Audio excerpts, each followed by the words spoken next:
ہوئے وحشی آیا، وحشی حمزہ کا قاتل، جن کی لاش کو دیکھ کر میرے نبی اتنا روئے کہ ہچکی لگ گئی، اور پہلی دفعہ جبریل آپ کے آنسو پوچھنے کے لیے آئے، یا رسول اللہ، اللہ فرما رہے ہیں آپ روئیں نہیں، ہم نے عرش کے اوپر لکھوایا ہے حمزہ تو اسد اللہ و اسد رسول، حمزہ اللہ اس کے رسول کے شیر ہیں۔ آتے کہنے لگا میں آپ سے پناہ کا طلبگار ہوں، پوچھنا چاہتا ہوں۔ تو اسلام کہتا ہے وَإِنْ أَحَدٌ مِّنَ الْمُشْرِكِينَ اسْتَجَارَكَ فَأَجِرْهُ حَتَّى يَسْمَعَ كَلَامَ اللَّهِ۔ تو آپ نے فرمایا اگر تو مجھ سے پناہ نہ مانگتا تو مجھے زیادہ پسند تھا کہ تیرا سر اڑا دیتا، لیکن تو نے پناہ کی طلب کی ہے تو تجھے پناہ ہے، بول کیا کہتا ہے۔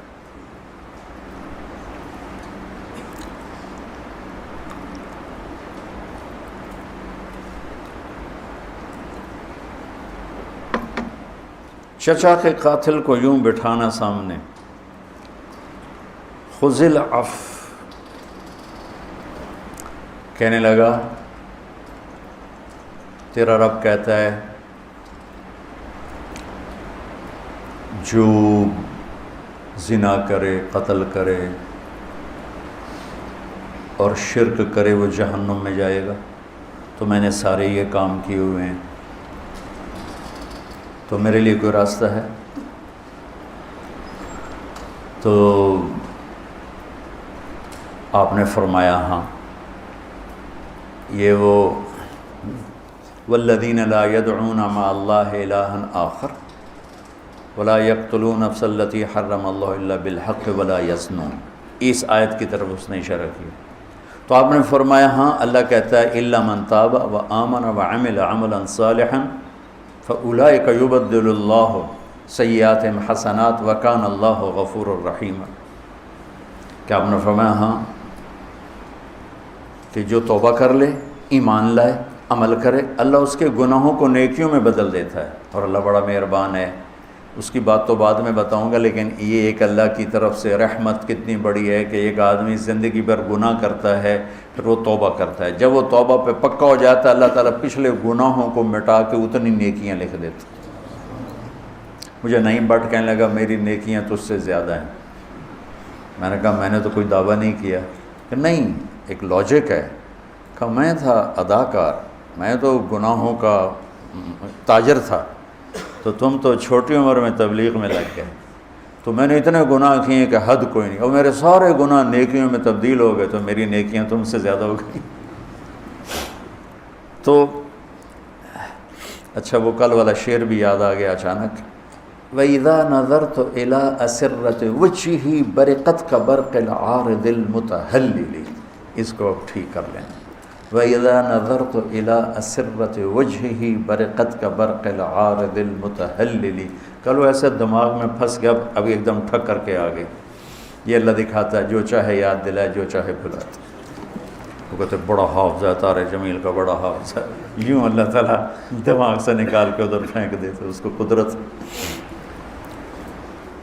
تو وہ کہنے لگا آپ نے مجھے امن تو دیا ہے نا، امن تو دیا ہے نا، یعنی مجھے کچھ کہو گے تو نہیں، لیکن مصیبت یہ ہے کہ یہ شرطیں بڑی سخت ہیں، توبہ بھی کروں، ایمان بھی لاؤں، عمل بھی کروں، یہ میرے بس کا نہیں، کوئی اور بتاؤ، کوئی اور بتاؤ۔ تو سبحان اللہ، آپ نے کہا ہاں، اللہ کہتا ہے ان اللہ لا یغفر ان یشرک بہ ویغفر ما دون ذلک لمن یشاء، اللہ شرک معاف نہیں کرے گا، باقی جسے چاہے معاف کرے۔ کہنے لگا تم نے مجھے امن دیا ہے نا، تم نے امن دیا ہے نا، مجھے کچھ کہو گے تو نہیں، تو لیکن یہ بتاؤ اگر اس نے، وہ کہتا ہے جس کو چاہوں معاف کروں، اگر مجھے معاف نہ کیا تو میرے کلمہ پڑھنے کا کیا فائدہ۔ یہ چچا کے قاتل کے ساتھ بحث ہو رہی، وہاں کہ اڑا دو اس کی گردن، جس نے کلیجہ کاٹ کے رکھ دیا حمزہ کا۔ ہے کہا وہ مجھے معاف نہ کرے تو پھر میرے کلمہ پڑھنے کا کیا فائدہ۔ خذ العفو بتا رہا ہوں، خذ العفو۔ آپ نے کہا ہاں، میرا اللہ کہتا ہے یا عبادی الذین اسرفوا علی انفسہم لا تقنطوا من رحمت اللہ ان اللہ یغفر الذنوب جميعا انہ هو الغفور الرحیم۔ اے میرے نافرمان بندو، گھبرانا نہیں، توبہ کرو، سارے معاف کروں گا، کہنے لگا اما ھذا فنعم، یہ ہوئی نا بات۔ تو پھر اس نے کلمہ پڑھا، اتنے نخرے چچا کے قاتل سے اٹھائے۔ ہمیں کوئی اوئے کر دے تو ہم زندگی بھر اس سے بولنا چھوڑ دیتے، وہ تو میں نے اوئے کیوں کیت، تو میں نے اینج کیوں ویکھیا۔ اتنا تکبر اندر اترا ہوا ہے، اور عجب اتنا اندر میں اترا ہوا ہے۔ دین کا عجب ہے تو اپنے سوا سب کو کافر سمجھ رہے ہیں، اور اپنے آپ کو جنت کے ٹھیکیدار سمجھ رہے ہیں، باقی سب جہنم میں جائیں گے، بس ہم ہی جنت ہیں۔ ارے بھائیو، جس نے کلمہ پڑھا ہے انشاءاللہ کلمے پہ موت آئے گی، جنت میں جائے گا، چاہے سیدھا چلا جائے، چاہے دو ہوتے جاوے گا دو چار کھلے پولے کھا کے پہنچ جاوے گا انشاءاللہ۔ لیکن یہ ایسی نفرت، یہ وہ اہل حق ہی نہیں ہیں جو صرف اختلاف رائے پر نفرت کا شکار ہو جائے، ان کو اہل حق کہلانے کا حق ہی نہیں۔ انبیاء کا مزاج ہے، جو جتنا دین سے دور ہے اتنی اس سے محبت کرو، اتنا اس کو قریب کرو، شاید توبہ کر کے جہنم سے بچ جائے۔ خذ العفو، میرا اللہ کہہ رہا ہے میرے محبوب معاف کرنے کو تھام لیں۔ اور پھر ایک آیت چھوڑ کر آگے کہہ رہا ہے وَأَعْرِضْ عَنِ الْمُشْرِكِينَ، اور عن الجاہلین، اور جو جاہل سے مراد جاہل نہیں، زیادتی کرنے والے۔ وَأَعُوذُ بِكَ مِنْ أَنْ أَجْهَلَ أَوْ يُجْهَلَ عَلَيَّ، یہ یہاں مراد کہ زیادتی کرنے والے اگر زیادتی کریں تو آپ درگزر فرمائیں، اب منہ پھیر لیں جیسے مجھے کہا ہی نہیں۔ امام زین العابدین سبحان اللہ، ایک آدمی آپ کو گالیاں دینے لگے تو آپ منہ یوں کر کے بیٹھ گئے، آل رسول کو گالیاں دے رہا ہے، جگر گوشہ رسول کے جگر کو گالیاں دے رہا ہے، تو جگر گوشہ وہ مطلب وہ ابھی تو صرف ایک واسطہ آگے بڑھا ہے، دو واسطے آگے بڑھے ہیں، تو وہ آپ کی شان میں گستاخی کر کے گالیاں دے رہا ہو، آپ یوں کر کے بیٹھ گئے۔ وہ یہ سمجھا کہ انہوں پتہ ہی کوئی نہیں، میں نادے نال گل کر رہے ہیں، تو سامنے آ کر کہنے لگا ایاک اعنی، تینوں گالی کر رہے ہیں۔ آپ نے فرمایا وعنک اغضی، میں بھی تمہیں ہی معاف کر رہا ہوں۔ تو ایک دم پاؤں پکڑ کے چومنے لگا کہ اہل البیت کے ایسے ہی اخلاق ہوتے، آل رسول کے یہی اخلاق ہوتے۔ ایک آدمی نے آ کر کہا حضرت فلاں آدمی آپ کے بارے میں یہ کہہ رہا تھا، یہ کہہ رہا تھا، یہ کہہ رہا تھا۔ آپ نے فرمایا اگر وہ سچ کہہ رہا ہے تو اللہ مجھے معاف کرے، اور اگر وہ جھوٹ کہہ رہا ہے تو اللہ اسے معاف کرے۔ سبحان اللہ، سبحان اللہ۔ بچوں پڑھو سیرت، پڑھو اپنے نبی کی زندگی، صحابہ کی زندگی، اہل البیت کی زندگی، اللہ کے نیک بندوں کی زندگی، اولیاء کرام کی سیرت پڑھو کہ کس طرح مطلب معذرت کے ساتھ جتنا دین صوفیاء نے پھیلایا ہے اتنا علماء نے نہیں پھیلایا، کہ علماء کیل و کال کے جھگڑوں میں اور صوفیاء اخلاق کا پیکر ہوتے تھے، حسن سلوک اور اخلاق سے لوگوں کا دل جیت۔ عالم بھی ہوتے تھے، عالم بھی، جتنے بڑے نام ہیں سب علم والے ہیں۔ انڈیا کی سرزمین پر جن کا نام گونجا، خواجہ معین الدین اجمیری چشتی رحمۃ اللہ سید،